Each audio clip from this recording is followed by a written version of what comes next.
Eagle Electronics in AC Mela. AC வாங்கினால் 3-seater sofa free. Eagle Electronics.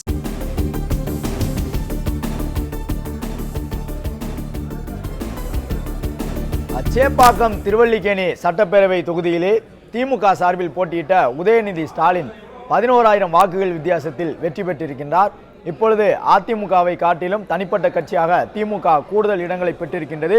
எனவே எதிர்க்கட்சி தலைவராக வருவதற்கான வாய்ப்பு இருப்பதாக பார்க்கக்கூடிய நிலையில் உதயநிதி ஸ்டாலின் வெற்றி பெற்றிருக்கின்றார். கிட்டத்தட்ட 10,000க்கும் கூடுதலான வாக்குகள் வித்தியாசத்திலே தொடர்ந்து தமிழக வெற்றி கழக வேட்பாளரிடம் பின்தங்கி கொண்டிருந்த உதயநிதி ஸ்டாலின் அதன் பிறகு எழுச்சி பெற்று தற்பொழுது 10,000 வாக்குகள் வித்தியாசத்திலே வெற்றியை பதிவு செய்திருக்கின்றார்.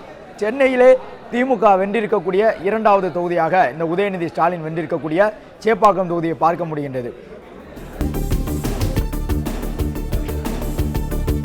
ராஜபாளையம் தொகுதியையும் வசப்படுத்தி இருக்கின்றது தமிழக வெற்றி கழகம். ராஜபாளையம் தொகுதியிலே அதிமுக கூட்டணியிலே ஜான் பாண்டியன் அவர்களுடைய மனைவி பிரிசில்லா பாண்டியன் போட்டியிட்டிருந்தார். பொது தொகுதியை வழங்கியிருந்தது அதிமுக. ஆனாலும் ராஜபாளையம் தொகுதியில் எளிதாக ஒரு வெற்றியை பதிவு செய்திருக்கின்றது தமிழக வெற்றி கழகம். 10,800 வாக்குகள் வித்தியாசத்தில் வெற்றி பெற்றுள்ளது.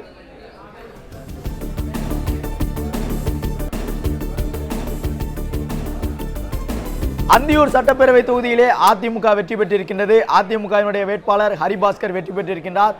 மேற்கு மண்டலத்திலே சரிபாதி தொகுதிகளில் ஒரு தாக்கத்தை ஏற்படுத்தியிருந்தாலும் அந்தியூர் தொகுதி அதிமுகவிற்கு சாதகமாக அமைந்துள்ளது.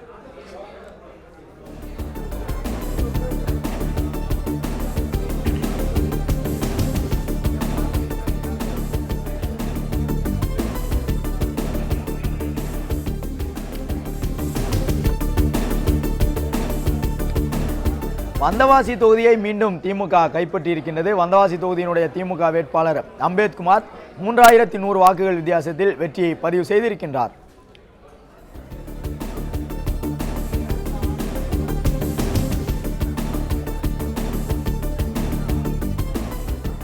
அடுத்ததாக பூம்புகார் சட்டப்பேரவை தொகுதியிலே திமுக சார்பில் போட்டியிட்டிருந்த நிவேதா முருகன் மீண்டும் வெற்றியை தன் வசப்படுத்தி இருக்கின்றார். கிட்டத்தட்ட 7,000 வாக்குகள் வித்தியாசத்தில் பூம்புகார் தொகுதியை கைப்பற்றி இருக்கின்றது திமுக.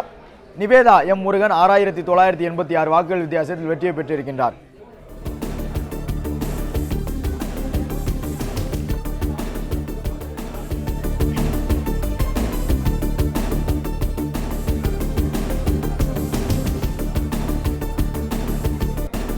ஸ்ரீவைகுண்டம் சட்டப்பேரவை தொகுதியையும் வசப்படுத்தி இருக்கின்றது தமிழக வெற்றி கழகம். ஸ்ரீவைகுண்டம் தொகுதியில் போட்டியிட்ட தாவேகா வேட்பாளர் அன்னை சரவணன் 1,333 வாக்குகள் வித்தியாசத்தில் வெற்றியை தன் வசப்படுத்தி இருக்கின்றார் என்பதை பார்க்கின்றோம். தாவேகாவினுடைய வேட்பாளர் ஸ்ரீவைகுண்டத்தையும் கைப்பற்றி இருக்கின்றார்.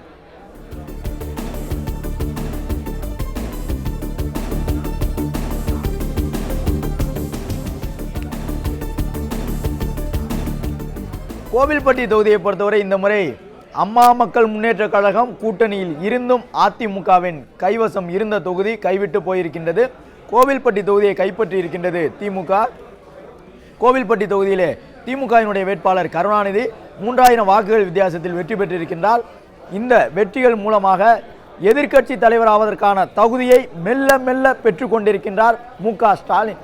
ஏற்கனவே அந்த திமுக சார்பிலே யார் எதிர்க்கட்சி தலைவராக வருவார்கள் என்ற ஒரு முக்கியமான கேள்வியை இந்த வெற்றிகள் எல்லாம் எழுப்பியிருக்கின்றன. ஏனென்றால் அதிமுகவை காட்டிலும் திமுக கூடுதல் இடங்களை பெற்றுக் கொண்டிருக்கின்றது. இந்த நிலையில்தான் கோவில்பட்டி தொகுதியிலும் கூட கருணாநிதி 42,000 வாக்குகளுக்கும் கூடுதலாக பெற்றிருக்கின்றார். ஏற்கனவே கொளத்தூர் தொகுதியிலே மு.க. ஸ்டாலின் வெற்றியை தவறவிட்டு இருக்கக்கூடிய சூழ்நிலையில் திமுகவிலிருந்து எதிர்க்கட்சி தலைவர் வருவதற்கான வாய்ப்பை இது உருவாக்கி வருகின்றது.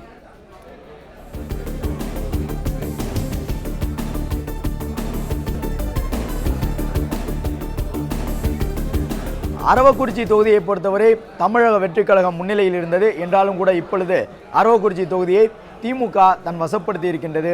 திமுகவினுடைய வேட்பாளர் இளங்கோ அரவக்குறிச்சி தொகுதியிலே கிட்டத்தட்ட 18,500 வாக்குகள் வித்தியாசத்தில் வெற்றியை பெற்றிருக்கின்றார். அரவக்குறிச்சியிலே மொஞ்சனூர் ஆர் இளங்கோ மொத்தமாக 66,000 வாக்குகளை பெற்றிருந்த நிலையில் திமுக வெற்றி பெற்றிருக்கின்றது. அரவக்குறிச்சி மீண்டும் திமுக வசமாகி இருக்கின்றது. 3வது இடத்திற்கு அதிமுகவை தள்ளி அரவக்குறிச்சியிலே 2வது இடத்தை பெற்றிருக்கின்றது தமிழக வெற்றி கழகம். Eagle Electronics in AC Mela. AC வாங்கினால் 3-seater sofa free. Eagle Electronics. Play store மற்றும் ஆப் ஸ்டோரில் இருந்து பாலிமர் செயலியை QR கோடு மூலம் பதிவிறக்கம் செய்யுங்கள். செய்திகளை உடனுக்குடன் பெறுங்கள்.